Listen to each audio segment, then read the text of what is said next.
Welcome to another edition of the Headline. I am your host, Larry H. Gardner, and the A stands for how you drafted in the NFL right about now. This is Tuesday, March 11th, 2025 on WNRV Nerve DJs Network, where we get on your nerve. Man, the thing about it is, like, I'm seeing all these contracts being passed around the game, and it's getting on my nerve right about now because I want some money. I need some money. I got a 12-year-old, need some money. Before we get into it, I know that the original had Ebony Spano that was supposed to be here, but due to a scheduling conflict, she was not able to be here at this particular point in time. We will have Ebony in the near future. But we do have part two of my guest today. Y'all seen her before a couple of weeks ago, and I had to bring her back. And I was grateful that she was here. Otherwise, I'd be talking to y'all by myself. I don't want to do that, you know. I know the price of eggs is high, but okay. So speaking, I know who can afford eggs. Right about now, two people. First of all, Buffalo Bills quarterback Josh Allen signs a $350 million contract with $275 guaranteed, which tops Browns quarterback Deshaun Watson. And of course, on Cleveland Browns, Myles Garrett signed. He is the highest non-quarterback paid in the National Football League, getting $110 million guaranteed. And he'll be with Cleveland until 2030. It was like, how did he get that money and blah, blah, blah. Don't worry about it. You know, I think Jimmy Haslam, the owner of the Browns, robbed some people. I don't know who he robbed. Now, and even if I did, I ain't saying that. I ain't no snitch. But we're going to talk about the town hall last week. We're going to talk about the what happened back in last Tuesday. There was the town hall with Trump and everything else like that. So we're going to talk about that. So we're going to talk about that with my returning guest, T-Rex, the human T-Rex on the ones and twos. Please play the entrance music, please. Please. All right, let's go. So, if you're listening to Cardi B's It's Up, it is up again with my guest. She used to work for City Hall. Now she's on her own, but she's gonna stir up the pot again. Please welcome my guest, Miss Tessa Jackson in the building. How you doing? Thank you for coming back, though.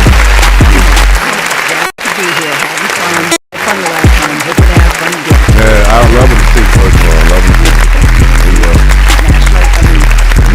International Women's Month, whatever. International Women's Month. Shout out to International Women's Month. And if I forgot to mention that last week, forgive my head and not my heart. Larry, I felt like you was down at the rally. What? Was you down at the rally? I was not at the rally. I seen your boy. Who? Al. Yeah, of course, Al was at the rally. Shout out to Al Porter. Shout out to the homie. Yeah, shout out to Al. He was there at the rally, and I didn't feel as though I was attending some other stuff. Plus, my mother's still back. I'm back and forth seeing mine. She's getting a lot better. Everybody's praying for Anita Friend. She is up talking, got her phone. She's doing everything fine. It's just, rehab has been longer than expected, but saying that I'm appreciative of your GoFundMe and your prayers and everything, me and my sister Sharisa. So, Tessa, because the Cavaliers was playing last Tuesday and Trump was talking, so I was like, I'd rather watch the Cavaliers win than a loser in the White House.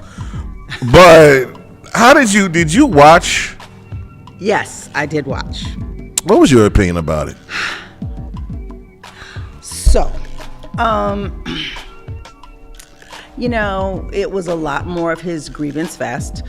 However, in terms of who he was talking to, because this wasn't an official State of the Union address. Mm-hmm. This was basically an extension of those rallies he did for like 3 years. This was basically a MAGA pep rally.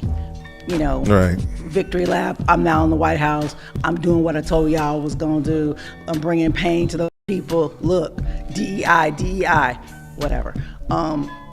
And I thought it was effective for what he was trying to do. It was not, like I said last week,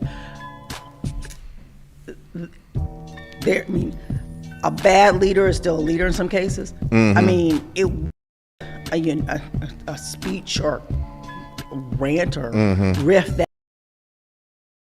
but it accomplished what he wanted to accomplish. Right. I think I was more.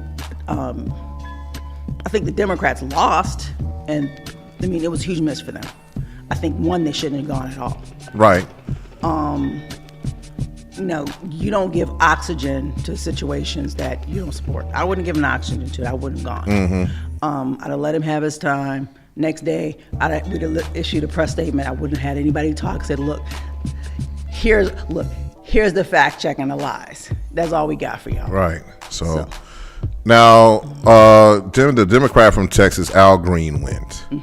And before he could even start, Al Green pretty much was the disruptor in the meeting, but pretty much censured. It's like, well, they wanted to shut him up, pretty much, if you wanted to get the ghetto version of censured.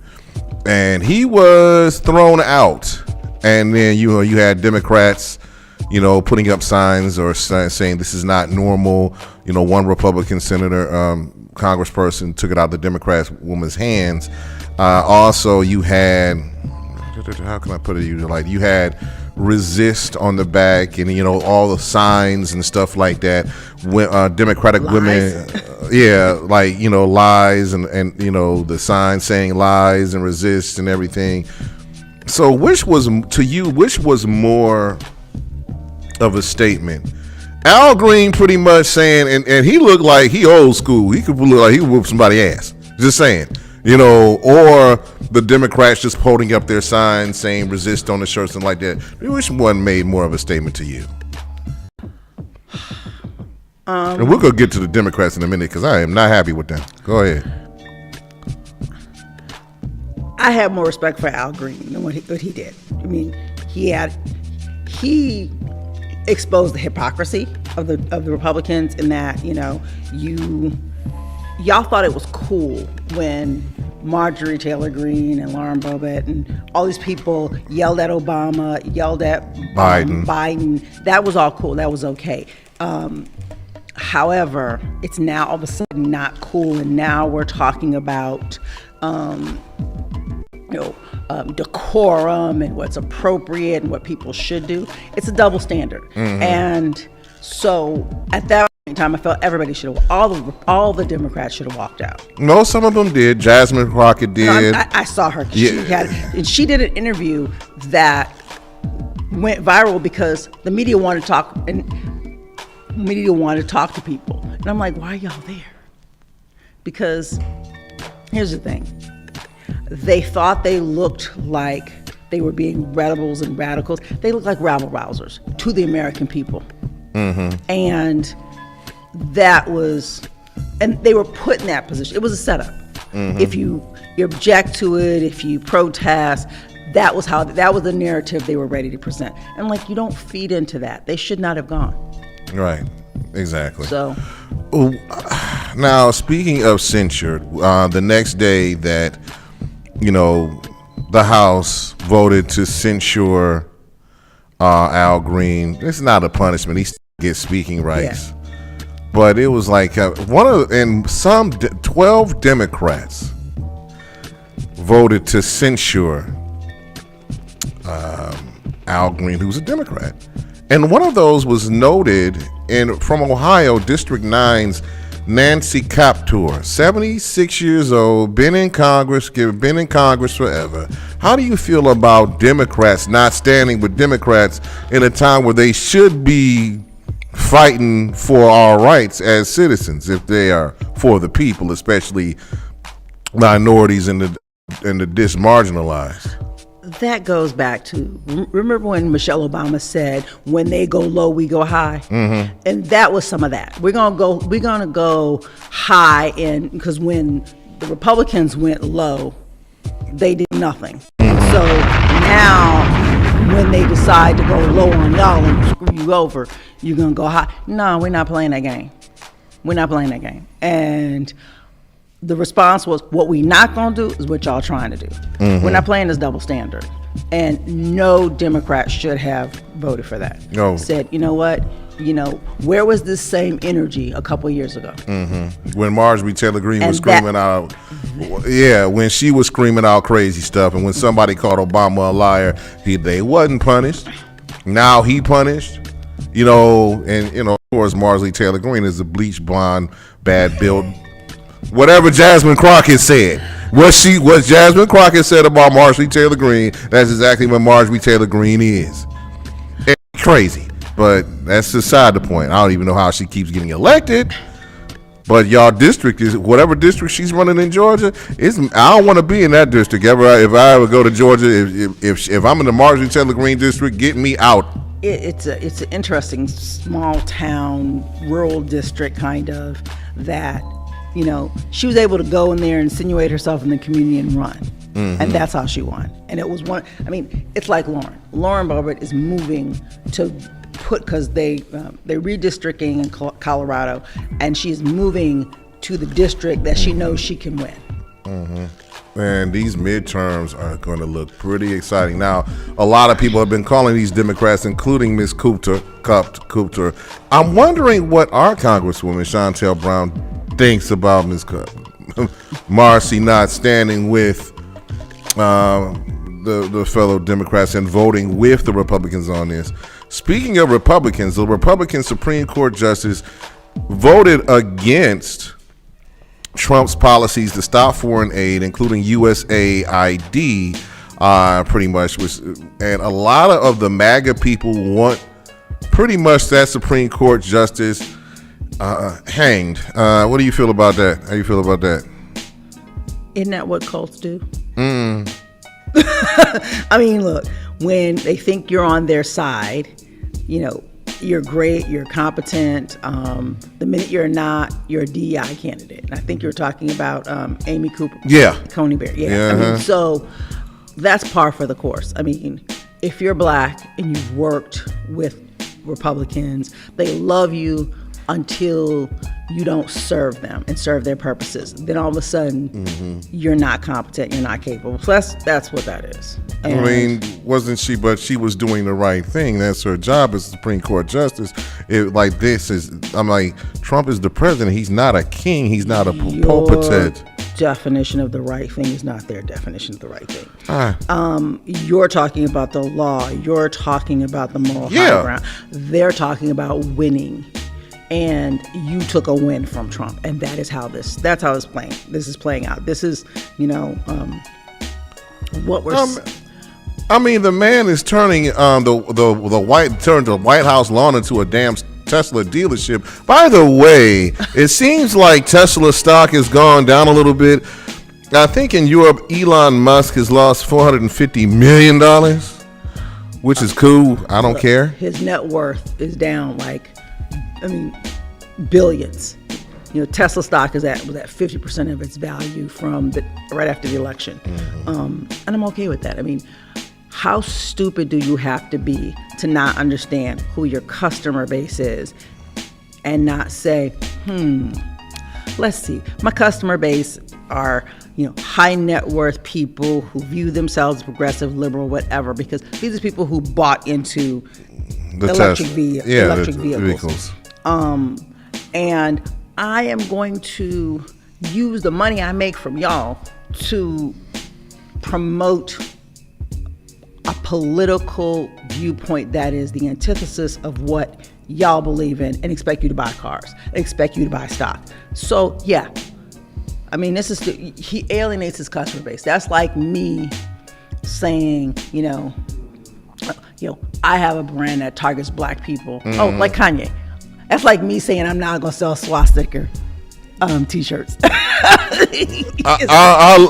leaving Kanye, stupid ass, alone for right now. I don't even want to talk about him. But go ahead, continue. But that's what Elon Musk has done. He's done a reverse Kanye. So you alienate your base doing the same. Well, similar is Kanye. Basically, you promote thinking ideology that is counter to what the people in your base think. It's like when Robbie Starbuck went after Harley Davidson and said, look, you got to get rid of this DEI because, the people who ride Harleys, they're anti-DEI and we're going to sue you. And Harley Davidson was like, oh shit, you're right. Let me back. Let us roll this DEI stuff back. And they knew that the people that buy Harleys, by and large, they figured they wouldn't lose. Target, on the other hand, they had a FAFO moment. They didn't understand who their customer base was. Now, my sister told me that she wanted to stop at the Target, but because of the DEI hire and the Target ban.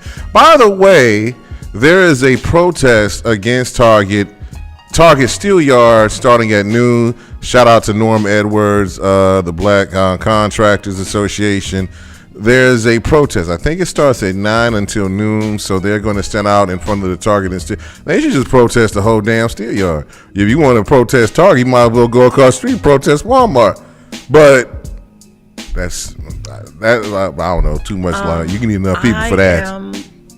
That goes back to this whole the playbook that Democrats, black people have been using for decades now. There's this, the civil rights playbook, the Saul Alinsky Rules for Radicals playbook. It's time to throw that out the window. Okay. Because that's not moving the bar anymore. That's not effective. That's not an effective strategy. The protesting radical. You know what? If you want to go after Target, you buy some stock, you go to their board meetings, you have at it. Their annual shareholder. That's how you go after Target. You not stop them, buying, not them $18 towels. You stop buying. The bus boycotts. We just said, you know what we're not going to do is give you our money. Right. I have a friend who said, taught me a long time ago.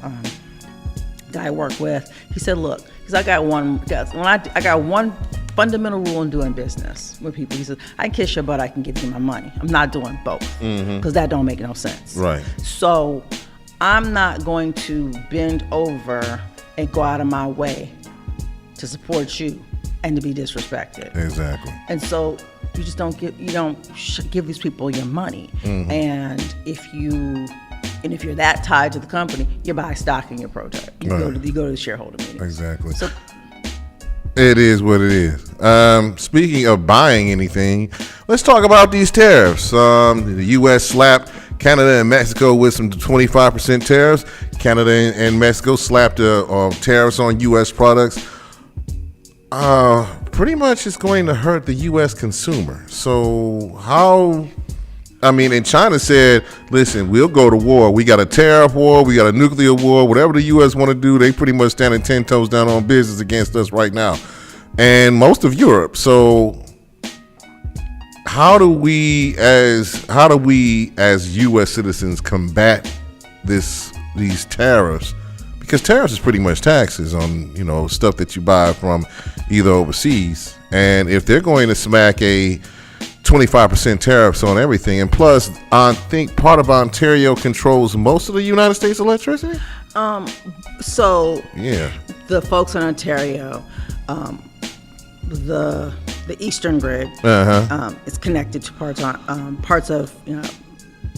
of Canada to feed, as a backup. So Michigan, Minnesota, New York. So they might buy 4 to 7% of their electricity. The thing about it is that they could say, and it doesn't seem like a lot, but they could wait till a critical time. You know what? We know how many power plants you have down for maintenance at this time. Guess what? Oh, that's when we shutting our little switch off right now. So we hope y'all don't need no power because that's when you get your brownouts. So, it's not a lot of power, but you can be very strategic about when you decide you're going to implement.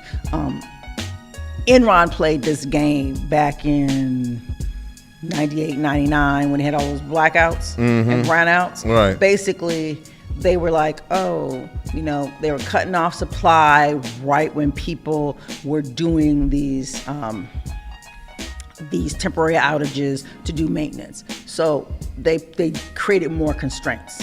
And that's where it caused the problem. At the time, I used to work in the utility industry. I was a consultant, and I remember it because I was in Chicago. We had brownouts, and I had to go to work, and we were actually negotiating a deal with Enron at the same time. And my boss was like, "Yeah, we're not gonna partner with them because we see what's going on."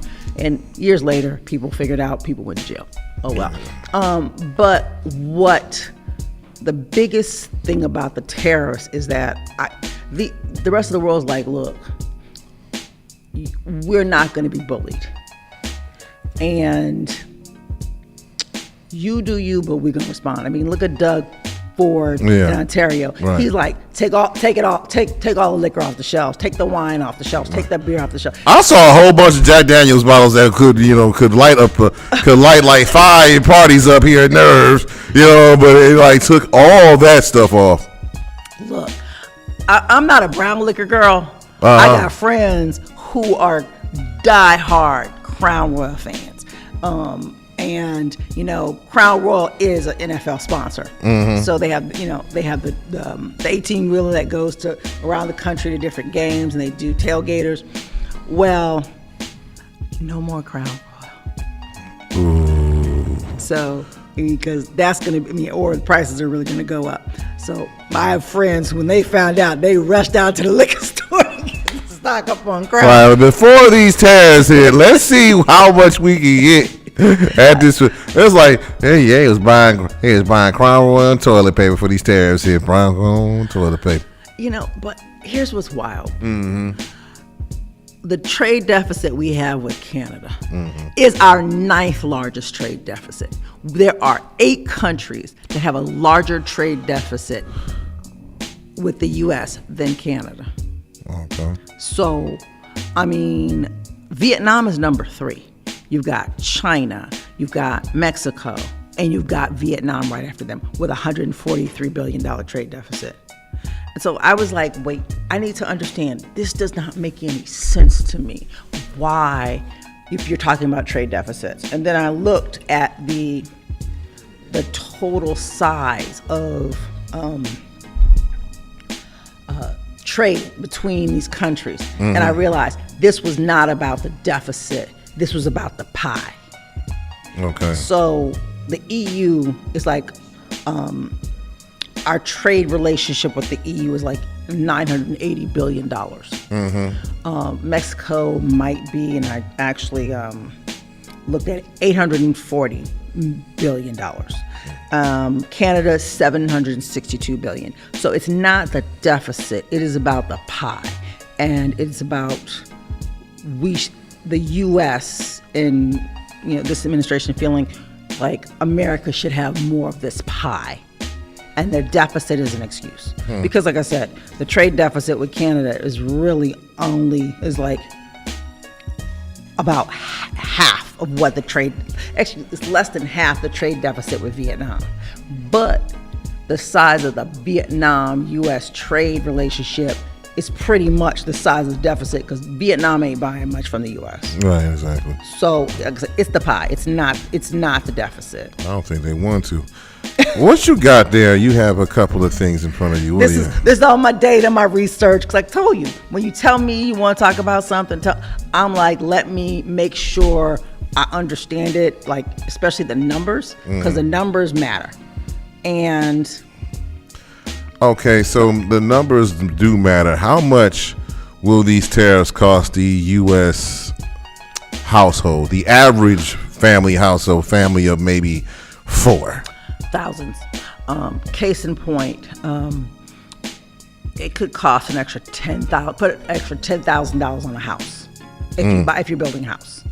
Even though the amount of foreign materials or imported materials in a home is only like 7%. But we're talking steel and everything else. Well, you're talking steel and commercial buildings, but you're talking about lumber. One of the biggest things that Canada exports to the U.S. is lumber. Canada exports lumber, petroleum products, maple syrup, and Crown Royal. So I gotta pay more for some maple syrup. Bullshit. Yes, you do. You better That's stock some up. bull. That's some bull. You know what? Go ahead before I cuss again. So we're gonna pay for it. I mean, at the end of the day, because you think if I'm a contractor, you think I can afford to absorb that difference in cost? No. Stores can't. I mean, they operate. A lot of businesses operate on very slim margins. So to absorb that, they can't do it. They got to pass it on. So it's gonna go directly to the consumers. It's a tax, and at what I mean, and it's a tax that just, it's an unnecessary tax. And what I found ironic was when have you heard the no pain no gain message this week? That might need to be y'all new theme song. By who? By the administration. Literally, the message was when the stock market started crashing, which is still crashing again. It's in the red. Yes. Basant said, I think he's the Treasury Secretary or the Commerce Secretary. I get him and Ludnick confused. Well, both of them are on this whole, well, you know what? We're not worried about the stock market. We're not worried about Wall Street. We're worried about Main Street. And we believe the American people are willing to feel a little pain in order to gain in the long term. You tell that to the billionaire donors that supported your boy Trump. Because they're getting hit in the pockets too. And we know the one thing that billionaires don't like to do is lose money, any type of money, period. So better tell his people that. No pain, no gain. Listen, if the American people don't have enough money to buy things from these corporations, then the corporations will lose money. I'm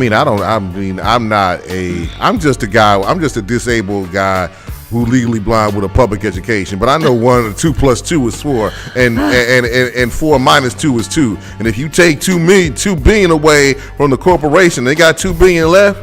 They want that they want $6 billion back. Oh, I mean, look, this, just the whole conversation about the trade deficits, about tariffs, there's an economist that'll tell you that trade deficits in and of themselves are bad. Right. And so, like I said, this is not about the deficit. This is about how dare y'all make all this money off of us, and we should have some of this. And we, as in the American people, and we're not getting it. The average citizen's not getting it. It's not about Yeah, I know. It's about billionaires and it's about Trump's revenge tour and whatever the hell. But it's about American hegemony, the concept of dominance. America being dominant, controlling conversations around the globe. And that's what this is all about. I can dominate you guys, and this is how I'm going to dominate. Because, the art of the deal. My deal is I'm negotiating tariffs. I mean, I don't understand what he thinks he's going to accomplish. Are you going to get Mexico to buy more oranges from Florida? I mean, what do you think you're going to do to decrease this trade deficit? Nothing. Are you going to get nothing? I mean, there's a reason Bullshit. why we have a trade deficit. Right. And meanwhile, you probably got to put some eggs on layaway, at least a dozen of them, to get them out. And the U.S. is experiencing an FAFO moment, and the consumer is going to pay for it. We got to go to break at this particular time. We do, because I am baffled. So we'll be right back on the WNRV108.1.com. Enjoy the wonderful music. Nerve DJs, where the government is getting on my nerves. We'll be right back. This is WNRV 108.1. In the morning, but I need you now. Yeah. I find you, I give you all you needing. I know what you like. I feel it coming.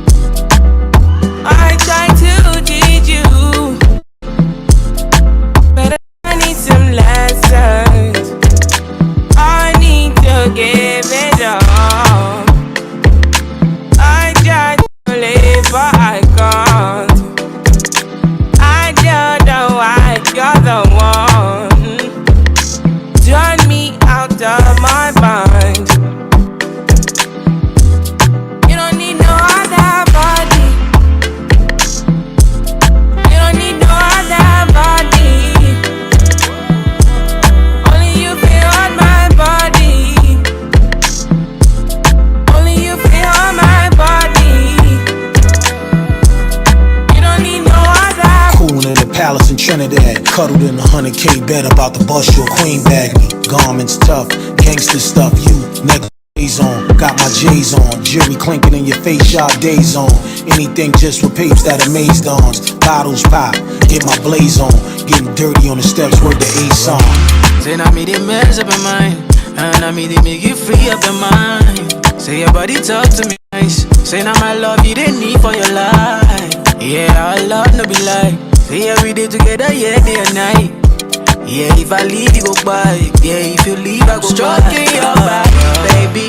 Loving your body, baby. As you're whining your body, baby. So crazy. Loving your body, baby.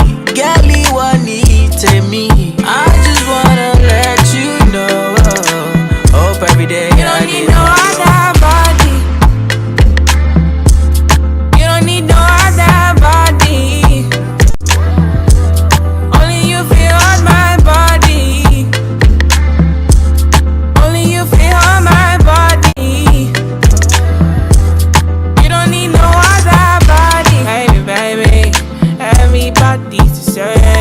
No one loves you like this. No one wants you the same way. Back till the morning, my head wants to turn from your loving. I just wanna get you beside me. Give me all you need. Give me all you need. Give me all you. Give me all you need. Give me all you need. Give me all. Looking to grow or expand your business? Yo, bro, you read my mind. Well, we have the perfect solution for you. Your business needs are important, and so is your advertising. Here at WNRV Power 1081, we have marketing solutions for all your business needs and affordable pricing to keep you in the green. Give us a call today at 216-702-0688. That's 216-702-0688. Or email us at WNRVPower1081@gmail.com today. Wow. And this is Miss BBC, your reggae woman. Make sure you tune into the Headline Eye on WNRV 108.1. I'm not scared to perform at a sold-out affair, but I'm scared of. Am I the only one who thinks it's an impossible task? Why it don't last? Is that too much to ask? Why do we love when love seems to hate us? Sorry if I sound so filled with gloom. You say you care, and I know you do. But this is from my experience, and my conclusion only makes sense. Just 'cause I love you and you love me, it doesn't mean that we're meant to be. I can climb mountains, swim across the seas, but the most frightening thing is you and me. I'm not scared of lions and tigers and bears, but I'm scared of. Hey, I'm not scared to perform at a sold-out affair, but I'm scared of. Am I the only one who thinks it's an impossible task? Why it don't last? Is that too much to ask? Why do we love when love seems to hate us? Well, circumstances, I know my fate, but in this love thing, I don't get the game. Why does it feel like wind up losing a friend? Just 'cause I love you and you love me, it doesn't mean that we'll ever be like. Sing for the queen, but the most frightening thing is you and me. I'm not scared of lions and tigers and bears, but I'm scared of. Hey, I'm not scared to perform. That was Miss Jasmine Sullivan, Lions, Tigers, and Bears, and I think we got. I'd rather vote for them than the people in this administration right now. I'm choosing all three of these. Like, I need somebody to eat Trump, Musk, and Vance. The lion can take Trump, the tiger can take Musk, and the bear can just rip JD apart. Just don't run, JD. That's your initial. I want to stop importing South African oligarchs. Keep send Elon back, send Peter Thiel back. That's what I want to stop importing. Yeah, exactly. So we're back on the headline album. Miss Tessa Jackson, WNRV 108.1.com. Nerd DJs, we get on your nerves. Thank you for joining us. I got some sports news today. The Cleveland Cavaliers are playing right now against the Brooklyn Nets, but according to reports, there's no Donovan Mitchell, no DeAndre Hunter, and no Ty Jerome. So one starter and two bench players. I mean, they 54 and 10. You know, give these guys a rest. That's tonight? Yeah, that's right now. Yeah, because Brooklyn, I might put it on. Because Brooklyn is, they bad, but they beat the Lakers last night. Yeah, they beat the Lakers last night. Well, of course, with no LeBron. We're going to get to LeBron in a minute. LeBron's out 1 or 2 weeks with a groin injury, and Luka had to play them last night. So, and then they pretty much lost. But before we get to LeBron and Stephen A., we got to talk a little bit about local politics, Miss Tessa. Yeah, we talked about that. We talked the thing about it is all seats of Cleveland City Hall are up, and the city mayor and the mayor is up for re-election this year in 2025. How much of a chance do you give Bibb to retain his seat? It depends on who runs.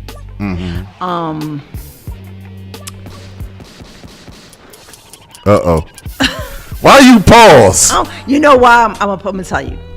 I will tell you the one person I think in this city who could beat Bibb. Who would that be? Rebecca Marr, Councilwoman Rebecca Marr. Ward 12, Rebecca Marr. I'm gonna break it down to you. One, Rebecca ain't scared. She'll go for it if she decides to run. One, I think she'll take her ward. And that could be enough black votes to get her over. I think right now, I don't think Bibb is in a great place with the LGBTQ community. And so she could take that demographic, and with that, she could take the young progressives. He's not in a good place with the young progressives?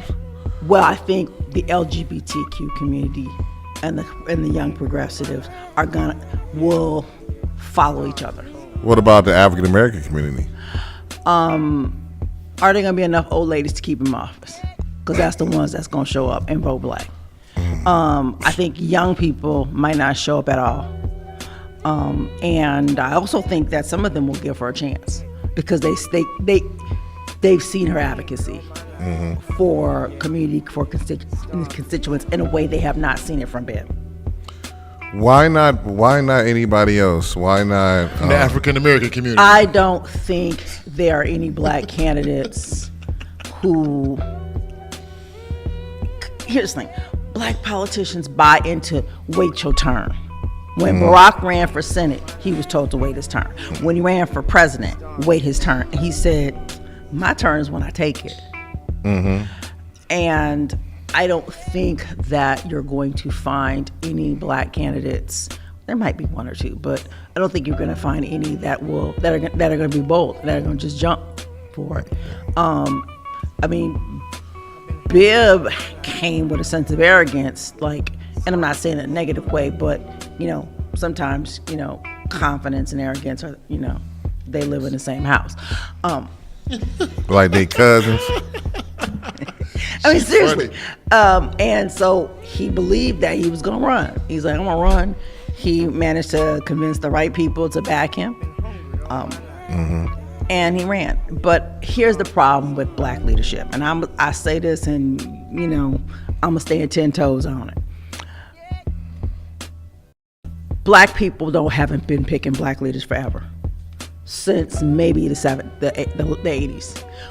We get the leaders that certain white power structures decide get to run.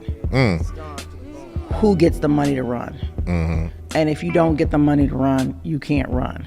And so you think that a Doug Price, you think that a Wes Finch, these are people who are big political donors, big to the Cleveland City Council PAC and such, that they're donating to candidates that will represent the interests of Ward 5, Ward 12, Ward 7. No, they to the candidates that represent their interests. And oftentimes those interests are not aligned. Wow. So that is the problem that you're going to have. Anybody who would be truly an advocate for community is not going to get the financial backing to run. And that is just what it is. And that is why the Democrats have a shitty pipeline, because they have candidates who are capitulationists. They capitulate to the power structure. They capitulate to the donors. They pretty much that's it. Like capitulate, meaning bow down to their exactly. Okay. And so, if you are picking people who ain't gonna come with it on a local level, how you expect them to come with on a higher level? I mean, like Ross Baraka, when he ran, he was not the favorite of the establishment, but he had a legacy. He was the parent. And this is in Newark. He was the son of Amiri Baraka and Amina Baraka, and people knew him, and he'd been on the council, and he was for communities. So that was a different conversation. Chokwe Lumumba, when he ran in Jackson, Mississippi, ran and won with $30,000. But he'd been in the community. Everybody knew him. So where are those people in Cleveland?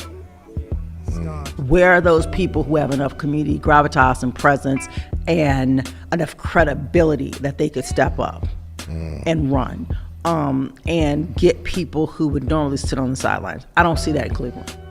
So what about, Richard Starr, Councilman of Ward 5, and who he was don't want to run. Huh? He don't want to run. He don't want to run, but he said something about Mayor Bibb going to Cleveland.com, to complain about City Hall. And he said Cleveland.com is racist. What do you think about his comments? I know some people on Cleveland.com some reporters I do like and I respect the work that they're doing. Case in point, I think they and Cranes and a lot of other publications and Cleveland Signal, I think they carry the mayor's water. Okay. And I don't think they dig deep enough and ask the hard questions. And I mean, case in point. So they capitulate their questions to the mayor. It's worse than that. They just say, okay, this the press they take a press release and turn it into a news story. That's what I'm gonna say. Okay. Case in point, when I was fired, let's call it what it was. When I was walked out the building by 2 cops. Damn. I ain't steal nothing, but I walked out the building.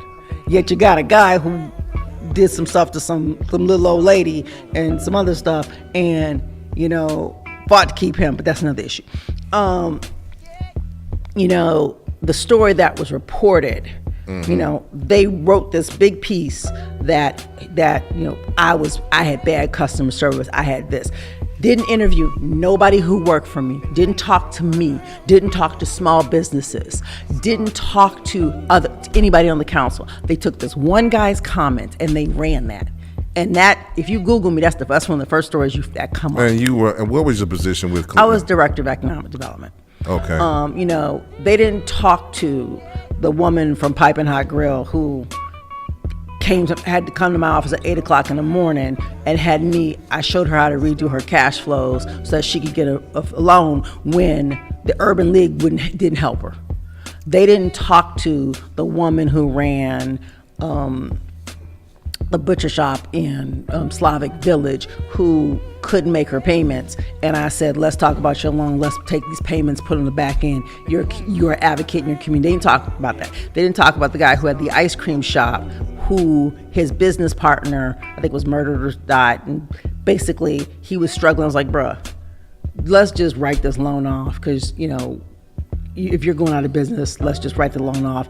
I know you personally guaranteed it, but it's not right for us to try to, make you pay a loan in a bad situation. They didn't talk to these people. They didn't talk to the people who I was there see me on Saturday coming in, or see me leaving the office at 8 o'clock doing underwriting to get people's, subsidies and their TIFs and their loans done. They talked to one person. So that's what I mean about carrying water. Later on, they write a story, then they write an editorial, say, you know what, maybe there was something to what this woman was saying, but you should have dug before. And that is why, when people say democracy dies in the dark, but corruption lives there too. And incompetence lives there. And ambivalence. Don't corruption and incompetence go hand in hand? Don't they live in the same house too? They really do. Okay. And here's the thing. There's two things. White Republicans, conservatives, they get mad and they get engaged and they vote. They vote to punish people. You know what black people do and Democrats do? What? They get mad or they get tired and they just stay home. So you don't see the frustration. You don't see the anger. But the result, the result is different. Everybody's like, I'm tired of this, I'm tired of that. But listen, Trump was campaigning to be president when Biden, during the January 6th riots, the insurrection, all of that stuff, he was still campaigning to get back in that seat. Y'all didn't see it because y'all thought he would never, which I thought he should never run again because he's a felon, and now we got a felon for a president. Y'all didn't see, the thing about it is, when you see somebody completely, I can get it again, I just got to pretty much going to push, saying what he was saying about Joe Biden, Sleepy Joe, all this other stuff like that. But nobody tried to see it. Anger is a bigger motivator than fear and frustration. And anger turns into revenge, don't it? Oh yeah. We got some burn it down folks going around now. So that goes back to what the Democrats as a national strategy are going to be forced into if they really want to win. And that is the letting the public be angry. Just letting these people destroy enough that these people feel the pain. I looked up, how do you get people out of a cult? That's a real question. That's how you kind of have to approach your strategy. Let it happen to them, pretty much. Yeah, blink twice. Yeah, you let people become disaffected and frustrated and angry and disappointed in what's going on with the cult, and then they start to question the actions. There are videos now of people burning their little Trump flags because family members lost jobs. So. There's a couple I know that the guy lost a $200,000 job with the federal government because his wife, the significant other voted for Trump. He didn't vote for him, and then he was about to get this massive federal job, and then Trump and his goonies snatched it away. Now you gotta look at her all crazy. I don't know if I could stay with her. I probably had to break up. I'm sorry. It's funny because, people have asked me, oh, would you work in the administration? And it's one of those, I'm not that good at playing a game. I guess that's why I'm not at City Hall anymore, but. Damn. Okay. But that deserved one, but. I walk in the light and I operate with integrity. And I'm not one of those people who I can't do the blind loyalty thing. I'm one of those people who I'm going to give you the ugly truth and not the pretty lie. And there are people who in this day and age just want the pretty lie. And that's going to be a problem for the country. But at some point in time, the lie is going to catch up.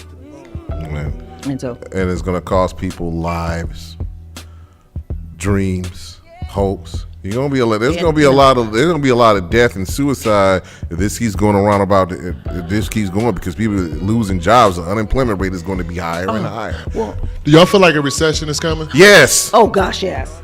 It's coming. It's crazy because let me tell you who's trying not to say that a recession is coming. Republicans? No, like analysts on Wall Street. Oh no, it's not a recession. I'm like, and people who kind of have ties to Trump or Trump can mess with their money, they're not trying. But when you start talking to the economists and the people who are purely academic, who got no skin in the game, they're like, oh, this is about to all go downhill. We're about to, like, government shutdown, recession, pretty much we're looking. All you hear is about jobs closing. And then you hear this fake news about all these jobs are being created or like been filled. I'm like, where at? Where? Wow. The thing about it is that, I shout out to Wayne Heinking, who is he takes me to Ebenezer Assembly of Christ. He's like, he transports people. And the thing about it is like, he works for a car dealership or somewhere that makes car parts. And because nobody's buying cars or nobody's using that, there's a lot of people, the laborers are being affected because of these tariffs. And he's like, I'm afraid I might lose my job. So it's like and he's an African-American man, and he's pretty much on the conservative side. I don't say which party he leans for, but he's pretty much on the conservative side. But, I'm praying for him and everybody else that doesn't lose their job, period. I mean, that's just the painful situation about that, is that people are going to have to pivot and have to figure something else out. And I mean, think about it. During the Depression, Black people didn't do bad for the first couple of years. We looked internally. The collectivism, and I think that's the only way to survive. In this day and age, is that we're going to have to learn. One, a lot of people are already learning to live with less and saying what I don't need. I mean, look, I went grocery shopping and I was like, I really don't need that. I really don't need that either. I'm about to stop eating eggs. You ain't got no choice. They ain't got no eggs.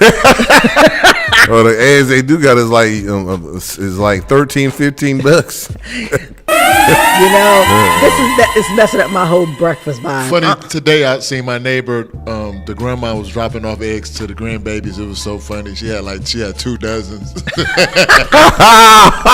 I'm like, wow. I wish my grandma could drop me off some eggs. I wish my grandmother loved me that much. My mom used to have chickens in Fort Worth. I mean, she would like, oh, there's nothing better. Fresh eggs in the morning. And I looked at her like, girl, they got eggs at the supermarket. And now I'm just like, can you call your ex-husband and see if we can get some eggs? Like, you got some chicken? Exactly. All right, let's speaking of eggs, there's some lighter note on sports, and I talked about this earlier. Apparently, people have a problem with LeBron James' son, Bronny James, playing in the National Basketball Association. One of those commentators is First Take ESPN's guy, Stephen A. Smith, who signed a $100 million contract to stay on First Take. Now, at the Friday night when the Lakers played the New York Knicks in L.A., Stephen A. Smith was confronted by one LeBron Raymond James. And pretty much the conversation, Stephen said, stop talking shit about my son, bro. Keep my fucking son's name out your mouth. Pretty much the uncensored version. Excuse me for anybody with sensitive ears that's listening right now. And a lot of people were siding with Stephen A. because, well, he's commentating on Bronny James. Let me explain something. Bronny James is the 55th pick. He's a second round draft pick. We don't comment on the top 15 first round draft picks. Why are we're getting on this boy so much is because he is the father. He is the son of not only one of the greatest basketball players. All about rating. Yeah, but the thing about it is, like, LeBron looked angry. He didn't come to him as a player. He came to him as, you talking about my father, this is my son. You came to him as daddy. And Stephen A. Smith had to go on, when he went on First Take on Friday, he was like, sounded humbled. Well, let's circle that back to the whole concept of entitlement. Mm-hmm. Nepotism in our community is frowned on, unless it's political nepotism. You can always get your kid to run to replace you in office. Right. Because the white people who donate to you are okay with that. But going back to nepotism, think about it. Will and Jada. How Right. people got on them about Jaden and Willow. We have a problem with black people in any space elevating their own, especially their own children. I mean, you have a president who put all his underperformer children In in office. office, in power. power position. I mean, I was thinking, could it be karma? Like he yelled at Stephen A. and he got hurt. I don't like ugly. I mean, the thing about it is, He could have talked to him. It didn't have to be on camera. it didn't have to be on Behind- camera. behind- You know. Yeah, but the thing about it is, like, Stephen A. went publicly when he said LeBron stop with this and blah blah blah. But he even though he talks bad about the Dallas Cowboys, he says Jerry Jones one of the greatest owners in Dallas. But Jerry Jones is the owner, general manager. His son's the general manager, and all that. Yes. Like nepotism has been around forever. I mean, I mean, Al nepotism. Davis and the Raiders. Exactly. I mean, so look, at the end of the day, Stephen needs to sit down and stop being a mouthpiece for other communities, because he doesn't. He is just like all of these black people who get elevated by white folks and white mainstream media. They only get accepted. They only get to stick around if they use their platforms primarily to attack black people. And you're right. And I mean, look at when Candace Owens attacks some white people. They're like, "Oh, girl, that was not your lane. You were supposed to be over here attacking these black folks. We didn't tell you could go over here and attack white people." And that's what Stephen A. Smith does. Bruh, you went after Serena. Leave Serena alone. And what's crazy, he never played a sport. I could see if he was nice. He played basketball, One but game. one game. Yeah, but I could see if he won a championship. He did nothing. Nothing. but the thing, but you know who's worse than him? Who? Jason Whitlock, fat ass. Oh God, I can't stand him. They're like, hey, like, listen, could you feed him somewhere? But Like, nobody listened to him. But Jason is the master of the whole. Show me one column that he has written or commentary that he has given about a white player, I mean, Brett Favre stole money. Money. Poor people in Mississippi. And have you heard Stephen A. Smith or Jason Whitlock say squat about that? Right, and wait a minute. Let's go back to Justin Tucker. Now, everybody talk about Deshaun Watson with the massage parlors and stuff like that. Baltimore Ravens kicker Justin Tucker just got another charge about the same thing that Watson was doing, but no one batted an eye. No one. Well, I haven't heard it on an ESPN First Take about Justin Tucker and his charges and stuff like that. Okay, well, he's just a kicker, but he's one of the most accurate kickers in NFL history. $40 million kicker. Exactly. That's crazy. Nuts. That's the job in the NFL, boy. You don't get hit, you don't get hurt. Don't nothing. You can sit on. You just gotta stay warmed up for your moment. I'm about to be the cameraman Might as well. I mean, for the podcast. I ain't gonna be on the sideline. it's just, but Get that code. Right, exactly. The hypocrisy and like the thing about it is, it gets down to business, whether it be politics or sports. I mean, people hated LeVar Ball for pushing Lonzo and LaMelo and all three That's of his what he was supposed to do. sons in there, and he was too loud as a father praising his sons. Listen, I'm a black father. I'm gonna be honest with you. My son Jalen does anything great. Y'all gonna hear me all across social media, all across these shows. I'm gonna put his face on a T-shirt, That's what or a sweatshirt. I'm like, my son is the greatest drummer, greatest this, whatever. As a parent, especially as a African American parent, we don't get opportunities like this. You praise your children. You put them in elevated. Listen, if he was here, he'd be sitting right next to me listening to this show. You want this? I'm gonna give you this. But that's what you're supposed to do. Exactly. And the concept that we don't get to elevate our own, we don't get to advocate for our own. I mean, look at what they did. This goes to the Fearless Fund. They sued these black women because they were giving grants out to other black women. I mean, but if you want to be controversial, Same time, white women had programs giving money to white women or women in general. There is the La Raza Fund in Arizona that does the same thing. Nobody went after them. It's this whole, we as a whole community are not entitled to advocate for, fight for, and elevate each other. Every dollar we have is, our consumer power, all of these things are for other people. Our voices are for other people. And at some point in time, folks got to stand up. Folks got to say no. And for all it's worth, I have a friend of mine who's like, you can't have the LeBron versus Michael Jordan conversation about him because he want to fight you. Michael was a better, I said, but LeBron is the better human being. He's the better parent. He's the better whole bunch of things. Michael Jordan's children don't even mess with him. Right. But LeBron is always there for his kids and his family. Right. So at the end of the day, LeBron is doing what he's supposed to do. And Stephen A. Smith could kick rocks. All right, if you think having Bronny James in the NBA is a problem, you got another son, Bryce. And Bryce is better? Yes, very much. And taller. And it's younger. Always the younger one. Yeah, it's always the younger one. It's always the younger one. And I'm going to say this about that whole situation. African American people, we should not view nepotism as a bad thing, because of the simple fact of the matter is, let's be honest with ourselves. As far as some of these judges that are in these seats, especially in Ohio, most of them were put in by their parents and grandparents who were gangsters, who were in the mafia. And some of these people who have been put, listen, some of these last names, we all know who they are. I'm not going to repeat them. But the thing about it is like some of them who did, like, listen, Joe Kennedy.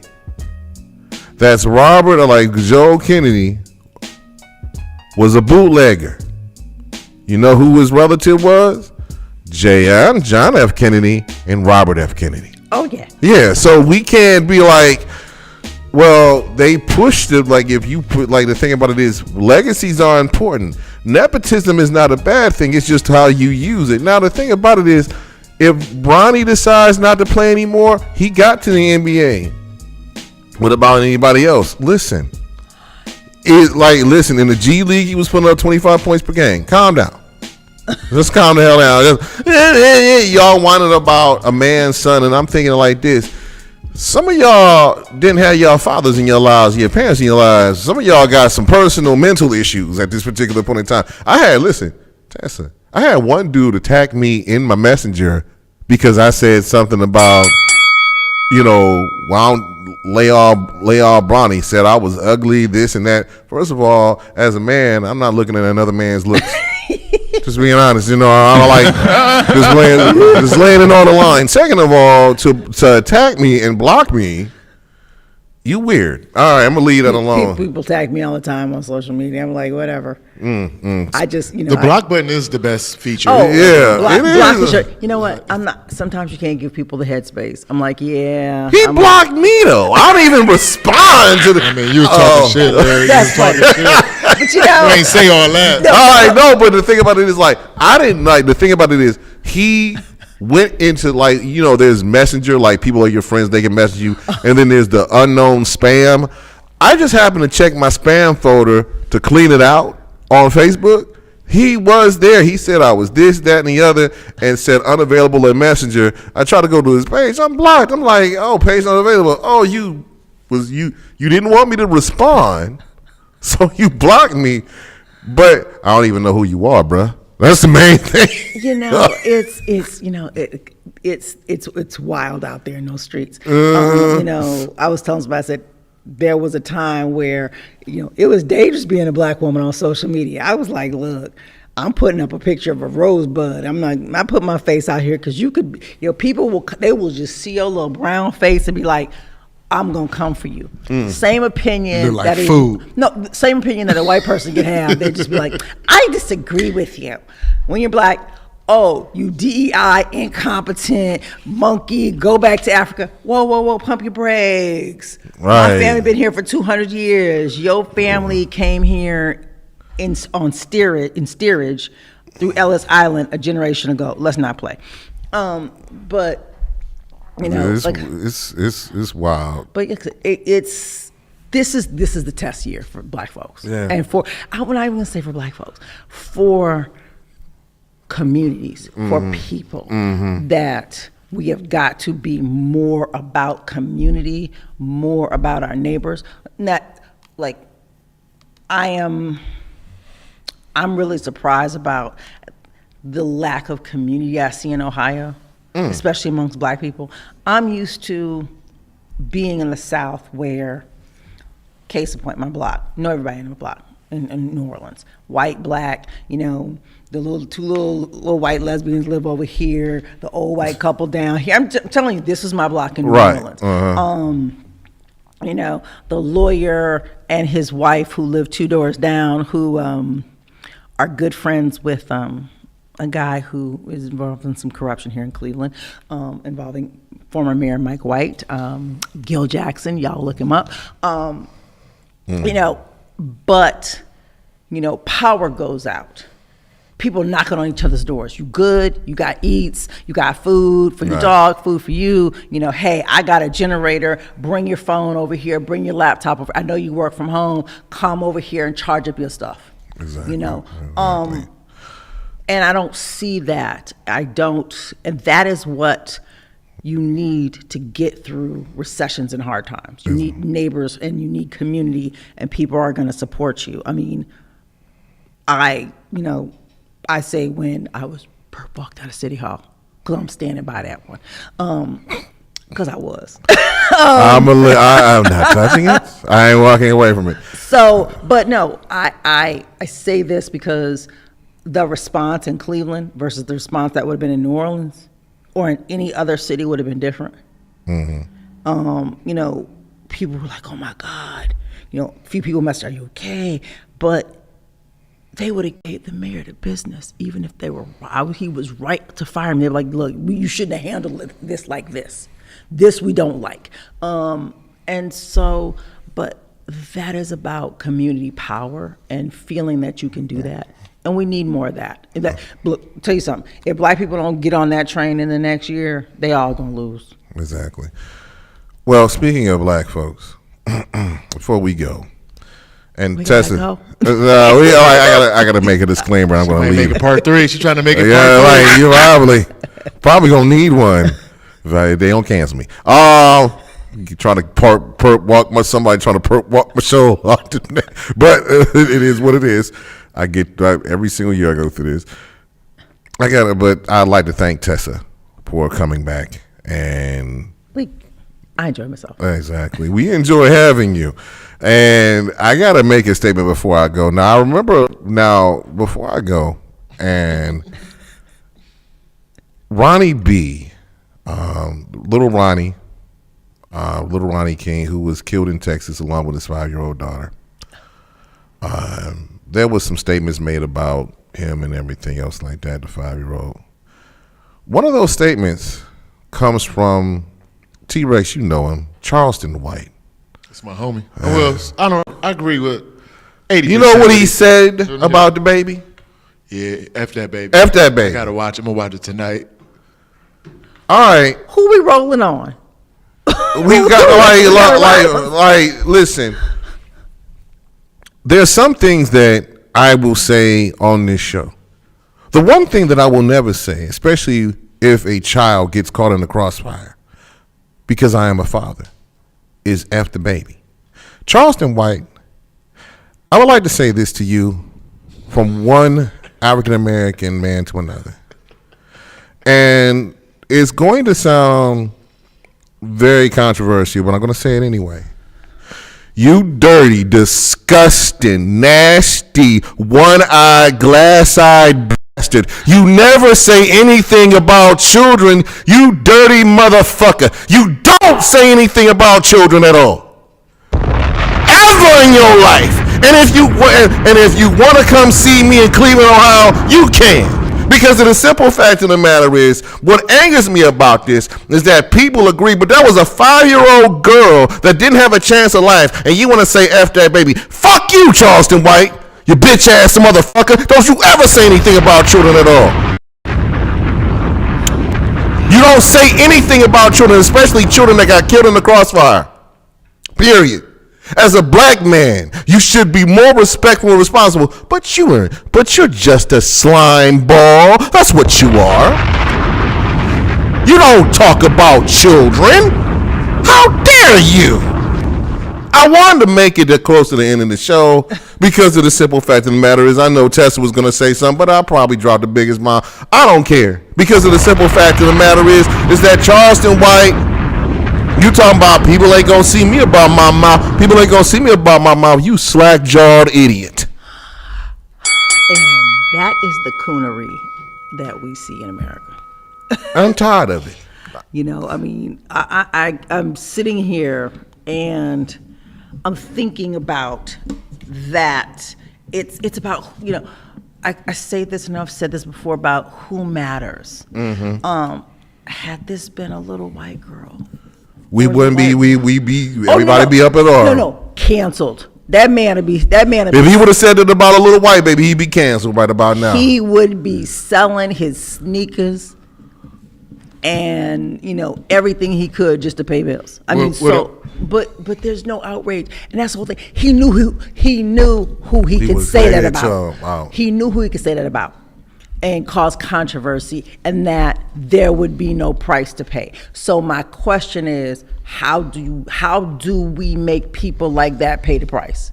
Because mainstream media won't, you know, mainstream society won't, but we have to, because you in our community, what you're not going to do is say this about our kids, and we have to start holding people accountable. You know, we talk about cancel culture. Needs to be canceled. I'm okay with that. I like, to my viewers, I apologize, but you know how I feel. Just kicked off YouTube for that one right there. We just got back on. He seen himself on TV. He had to cuss. It's cool. It's like, you know, I'm sorry. It's, you know, it's important for black people and black men to have moral outrage about stuff like that, because you can't have this mindset that we can't say anything. We have to feel paralyzed. You can't talk bad about this. You can't talk about this, or you can't go after these people. No, some of these people just tear down. Right. And the thing about it is, I'm seeing more and more exposure about, you know, people talking to these little 5-year-old, 10-year-old girls talking about, you know, sex and everything else like that. And then when he said that, it was like, you know, like LeBron said that about Stephen A. It's not about Bronny James being a player. It's about, that's my son you're talking about. It's about, Stephen A. can critique all he wants about the game itself, but I've been run up on like people being on the show and being criticized about what I said. So if I can take it, he got $100 million to fall back on, Stephen A. from ESPN. He can take it. He ain't got to you got a whole bunch of dollars to wipe your tears with, my dude. But yo, ain't nobody trying to marry your ass. Had the nerve to say to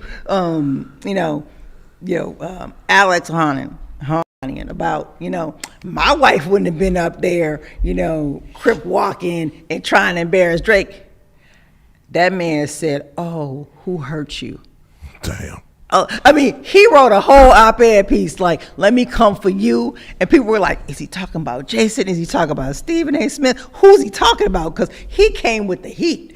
And this idea that they get to attack certain people, get to disparage certain people without consequences, no. And I'm okay with it. I mean, like, I've had people attack me, and I've had to talk to, like, in social media in certain situations, I had to come from my own friends and say, like, look, you really gonna let somebody come after me like this? Stand up, bruh.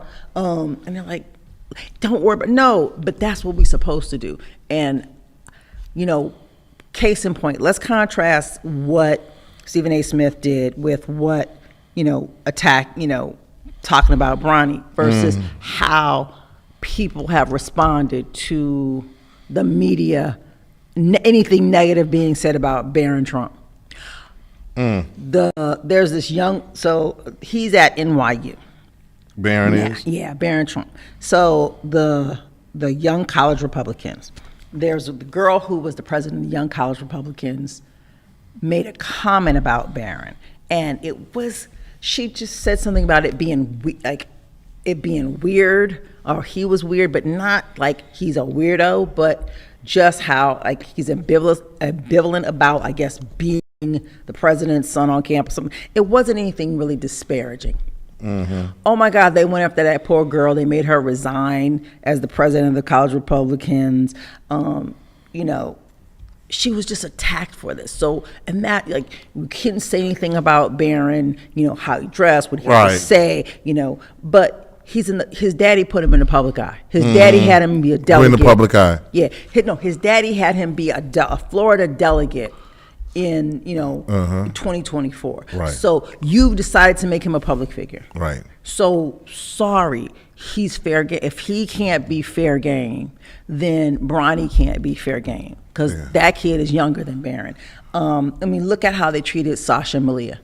But you bet not say nothing bad about Jenna and when they were in the White House. So you mean the Bush girls? The Bush girls. They was like party animals. Oh yeah, and I think White Chicks was made about them.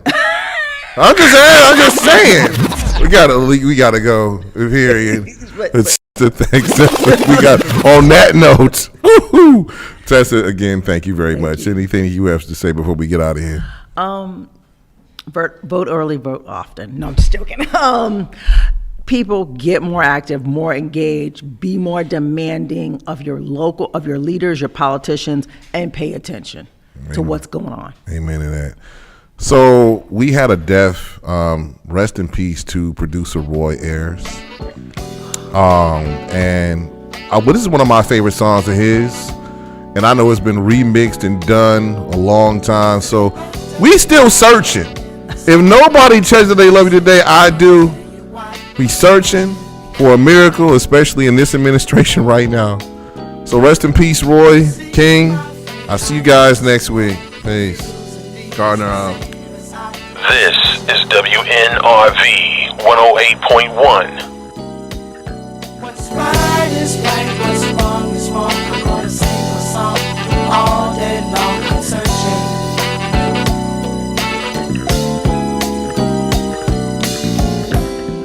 Searching, searching, searching, searching, searching, searching, searching, searching, searching, searching, searching, searching, searching, searching, searching.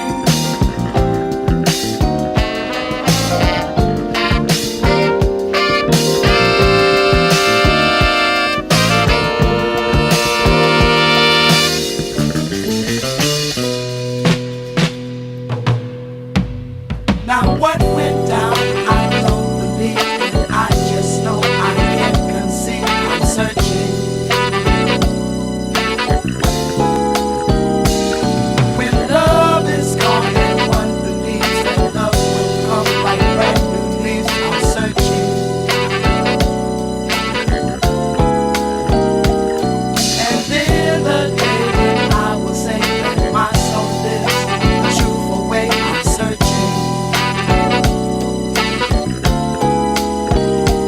Said butterfly up in the sky, I got a story to say, and I'll tell you why I'm searching.